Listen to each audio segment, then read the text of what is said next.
Nicht nur zum Freitagsgebet ist die Hamburger Zentrumsmoschee gut besucht. Auch Nils von Bergner kommt regelmäßig hierher und betet die Suren aus dem Koran. Vor einem Jahr ist er zum Islam konvertiert. Grundsätzlich betet man schon in Arabisch. Sind Sie da schon fit in Arabisch? Also ich bin dabei zu lernen, Arabisch zu lesen. Das kann ich allerdings noch nicht hundertprozentig, weil es doch sehr kompliziert ist, andere Schriftzeichen. Aber ich habe zumindest so viele Suren auswendig gelernt, dass ich also mein Gebet vernünftig verrichten kann. Nils von Bergner ist Anwalt. Seit 3,5 Jahren hat er eine eigene Kanzlei, zusammen mit seinem türkischen Freund Ali Özkan. Die beiden kennen sich schon aus der Schule. Der gebürtige Moslem Özkan spricht nicht gern über seine Religion, es sei Privatsache, sagt er, und bezeichnet sich als liberal. Er geht regelmäßig in die Moschee, betet aber nicht 5-mal pro Tag zu Allah. Durch ihn hat von Bergner den Islam kennengelernt.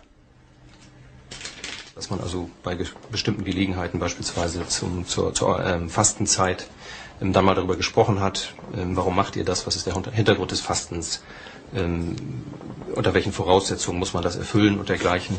Und das war sicherlich schon sozusagen ja mein erster Kontakt über meine türkischen Freunde, ich habe andere türkische Freunde, hin zum Islam. Ali Özkan hat sich spezialisiert auf Familien- und Ausländerrecht, hat zahlreiche türkische Klienten. Als bekannt wurde, dass ein deutscher Sozius zum Islam konvertierte, wusste keiner, wie die Klienten reagieren würden. Ich muss sowieso sagen, dass ich, seit ich konvertiert bin, sowohl von Seiten der Muslime als auch von Seiten von Nicht-Muslimen eigentlich immer positives Feedback gehabt hat. Also es ist so gut wie nie vorgekommen, dass irgendjemand wirklich Unverständnis geäußert hat oder in diese Richtung irgendwelche negativen Sachen gesagt hat. Ganz andere Erfahrungen machte seine Frau Ellen. Sie selbst war etwas irritiert, als sie von den Plänen ihres Mannes hörte, glaubte zunächst an einen Scherz, merkte aber, dass er es ernst meint und akzeptierte die Entscheidung ihres Mannes, Moslem zu werden. Ich habe leider, muss ich sagen, eine Menge blöder Sprüche hören müssen.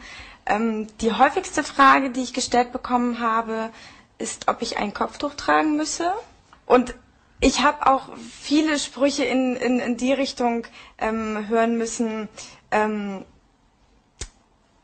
ob mein Mann nun ein Schläfer sei oder ob ich jetzt vielleicht Sprengstoff unter meiner Jacke haben würde. Also das war schon, auch wenn es als Spaß gemeint war, manchmal schon nicht mehr witzig. Geheiratet haben sie in der Kirche, Ellen ganz in Weiß, das war ihr wichtig. Damals war ihr Mann noch Christ. Seit er konvertierte, hat sich nicht viel geändert. Aber sie machen sich Gedanken darüber, wie sie eines Tages ihre Kinder erziehen. Für mich als ungläubige Person ist es natürlich auch wichtig, dass den Kindern das halt nicht aufgezwungen wird. Also dass die Kinder nicht zwingend donnerstags abends, macht man es so, im Koran lesen müssen. Oder jetzt, wenn der Papa betet, dass die Kinder dann unbedingt mitbeten müssen oder die Mädels dann ein Kopftuch tragen müssen. Also das kommt für mich alles nicht in Frage. Und da wir ja nun eine Familie von beiden Seiten sind, ist es für uns eben auch klar, dass man sich in der Mitte trifft irgendwo und dass es dann eben doch die Kinder sich das halt auch aussuchen können. Es wird sicherlich dann auch mal so Punkte geben, also ob man einen Sohn beispielsweise beschneidet oder nicht, da werden wir uns dann sicherlich auseinandersetzen müssen. Aber ich denke, dass wir haben also es bisher hinbekommen, sozusagen uns in diesen Fragen zu einigen und das werden wir hoffentlich auch in Bezug auf die Kinder schaffen. Nils hat sich beschneiden lassen, freiwillig. Auch das sei ein Zeichen dafür, dass er seine neue Religion ernst nimmt.